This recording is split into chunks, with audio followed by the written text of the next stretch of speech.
بسم اللہ الرحمن الرحیم۔ ناظرین، میں ہوں آپ کا میزبان حافظ شیر افضل، اور آج ہم آپ کو بتائیں گے کہ پاکستان کی وفاقی دارالحکومت اسلام آباد کے فیصل مسجد کے احاطے میں پاکستان کے سینئر صحافی ارشد شریف شہید کی نماز جنازہ ادا کی گئی، جس میں مختلف پاکستان کے شہروں سے تعلق رکھنے والے، ان کے ساتھ عقیدت و محبت کا اظہار کرنے والے شہریوں نے شرکت کی۔ اسی حوالے سے جہلم سے ان کے ساتھ عقیدت و محبت کا اظہار کرنے والے ایک شہری ہمارے ساتھ موجود ہیں، ان سے بات کریں گے۔ اتنے دور سے وہ سفر کر کے ارشد شریف شہید کا نماز جنازہ ادا کرنے کے لیے آئے ہیں، اور ان کو کس بات نے مجبور کیا ہے، جی بتائیے۔ السلام علیکم جی، دیکھیں میں جہلم سہاوا سے اپنے قائد جناب فراز چودھری اور باقی کارکنان کے ساتھ ادھر حاضر ہوئے۔ آج کا دن پاکستان کی تاریخ کے حوالے سے، جمہوریت کے حوالے سے اور آزادی اظہار کے حوالے سے ایک بہت غمگین اور دکھ والا دن ہے،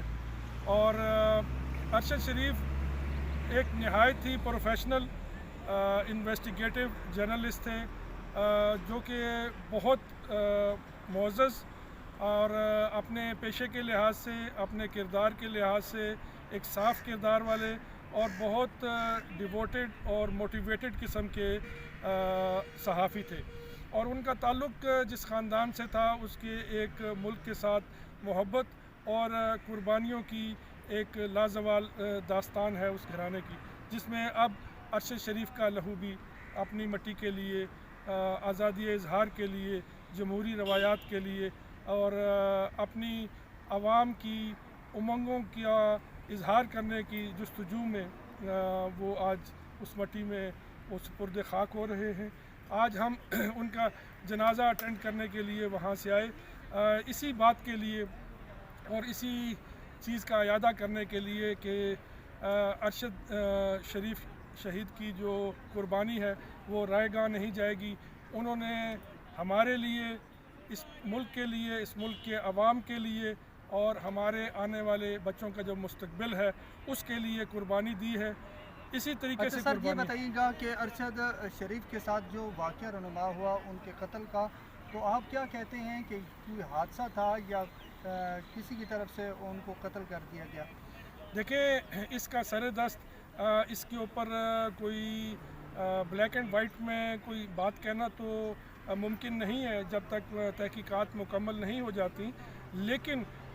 ہمیں زیادہ پریشانی ان حالات اور ان وجوہات پہ ہے جس کی وجہ سے ارشد شریف شہید پہ اپنے وطن کی، اپنے دیس کی مٹی جو ہے اور زمین جو ہے وہ تنگ کر دی گئی، اور وہ مجبور ہو گئے اپنے وطن کو چھوڑ کے دیار غیر میں جا کے بسنے پہ مجبور ہوئے، اپنے بال بچے کو، اپنے وطن کو، اور وہاں پہ بھی وہ خوش نہ تھے، بے چین تھے۔ اور جس وقت دبئی میں بھی ان کے لیے زمین تنگ کی گئی تو انہوں نے کینیا کا رخ کیا اور کوشش کی کہ اپنا وہاں جو قیام ہے اس کو جتنا لوگوں سے مخفی اور خفیہ رکھا جا سکے وہ رکھا جائے، لیکن بہرحال جو انجام ہوا وہ بہت دردناک اور بہت تکلیف دہ، اور آج یہ جڑواں شہر پنڈی اسلام آباد کی تمام عوام، تمام خواتین و حضرات اور بالخصوص اور تمام پاکستان بالعموم آج بہت دکھی ہے اور بہت تکلیف میں ہے۔ اچھا سر یہ بتائیے گا کہ آپ اتنے دور سے سفر کر کے آئے ہیں اور ان کے نماز جنازہ میں آپ نے شرکت کی ہے، اور آپ کو کس بات نے مجبور کیا کہ آپ اتنے دور سے سفر کر کے ایک صحافی کے جنازے میں شرکت کیا؟ دیکھیں صحافت ایک بہت مقدس پیشہ ہے اور بہت مشکل پیشہ ہے، بہت چیلنجنگ پیشہ ہے۔ اس میں جس قسم کی رکاوٹیں آتی ہیں ہمیں اس کا پہلے احساس نہیں تھا، اور ہم صحافت کو سمجھتے تھے کہ یہ ایک آرام اور آسان سا ایک پروفیشن ہے اور جس میں کوئی اس قسم کے چیلنجنگ ٹاسک نہیں ہے، لیکن یہ جس وقت سے یہ ارشد شریف صاحب کا جو یہ واقعہ ہوا ہے اس کے ہمیں ثابت ہوا کہ وہ سچائی کو اجاگر کرنے کے لیے اور انویسٹیگیٹو جو جرنلسٹ ہے وہ